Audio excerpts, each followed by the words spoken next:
Plans for the future? Yeah, hopefully I can have a team for the next year. You know, who knows? Not T1? Not sure. I don't know.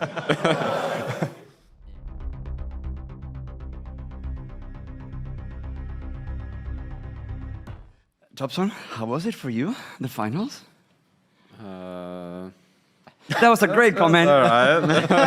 You were. I don't know. Your answers are as strong as Secret's performance right now. Your answer was as convincing as Secret's performance. Yeah, exactly. I don't really know. Like, I feel like, you know, we have talked about it. Like the Tundra's play style has been the same for a year or even more now, and like, I was kind of like expecting Secret, like, you know, kind of test them more, like kind of like figure it out more. But I feel like just Tundra just, you know, another level. Like there was no competition really, like on the finals. Yeah. So Topson, for you, obviously, we can talk about Nisha. I think Nisha has been, for a very long year, probably the best player in the roster and one of the best players in the world. And a lot of the strategy, probably from Secret, goes on how they play the silence and then how to enable Nisha, right? That's, I mean, obviously, I'm reducing it to an absurd, but what happened to Nisha during these finals? You thought that he just couldn't play it, or? I think he was playing great. He was playing great all the games, and I don't really know. I can't really get in his shoes and say what could have he done more, because obviously sometimes it's, you know, the team is kind of holding you down. Like even if you make the right calls, and if your team doesn't listen to it, like then it's, you know, what can you do, kind of. And yeah, he was amazing. I think he was definitely the star player of the team. Has been for a long time.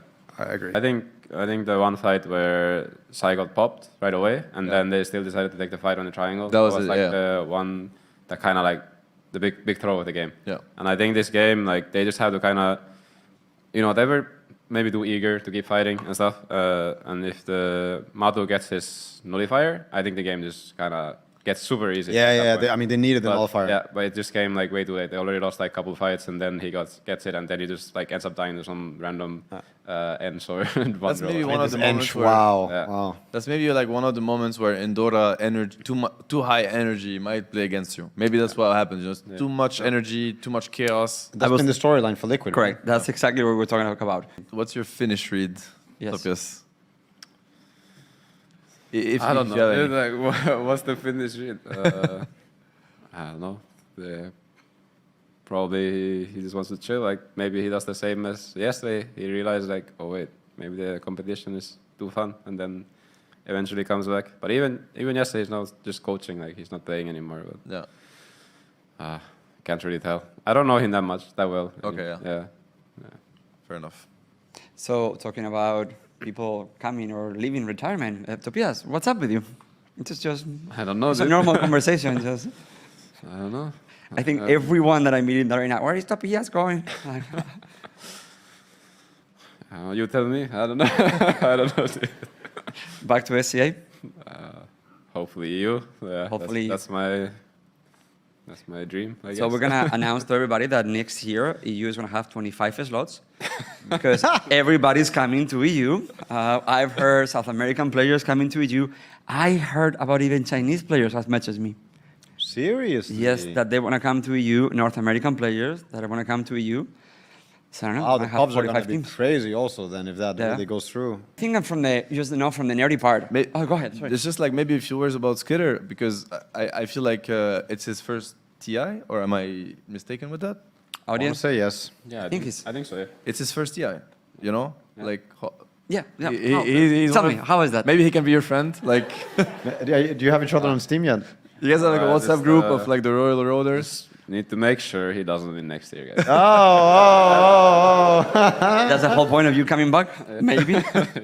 Maybe. Yeah. First TI and he wins it. I mean, it is really impressive. Like he has improved so much. Yeah. Like in the last years. Like I don't know, like a year ago, 2 years ago. You look at this guy. I mean, he's always been super motivated for a long time now, and I feel like he wasn't on that level like yet, and he has proven that like hard work, his dedication, and his will to get better. Yeah. And he has really proven that he is one of the best now, or the best. Yeah! Talking signature heroes and clash of styles, in the past we saw things like carry Wisp by OG being picked up by other teams. Same with mid Werven, mid Coddle that 9 pioneered being popularized. What stopped teams this year from being able to pick up Tundra's style? What kept it dominant but other teams not being able to do it? I mean, what you just said, nobody was really able to copy either. I think that's the beauty of the game as well. People tried to copy OGIO. People eventually figured out some Coddle mid, like some players did, but nobody really successfully copied the same way like his playstyle and his impact that he had on the Viren and other heroes. So I think that's just the beauty of the game. You know, people see different things. Yeah, and maybe also what Tundra does, it's very, very synergetic. Like the 5 of them are really making each other's heroes and what they want to do in the game shine.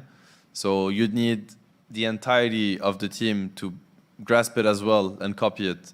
And, you know, do like, for instance, they tried to take the Naga, right? Like it happened in that finals, but it didn't look at all. Maybe the lineup was not what Tundra would have picked, the way they played the lanes, the way they when they decided to fight. I mean, so many things.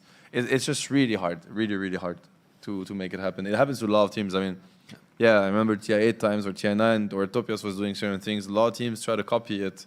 And I think for some of them, it took them years. Like, I do feel like some people maybe got very inspired by some of the heroes you would play back then or how you would play these heroes. And now maybe they do it pretty well.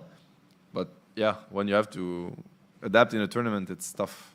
Yeah, I mean, if you have 1 week or 1 day to adapt, like, there's no way you have enough time to understand enough to, like, you know, copy something. And obviously, TI is, I mean, this time there was a 5-day break, so I don't know how much you can adapt there, but like, there's just not enough time. Like, there's no way enough time to actually like copy a build, like play style or something like that. Even like copying one hero is like already like you have to understand so much things. So copying a full play style, like, it's too hard.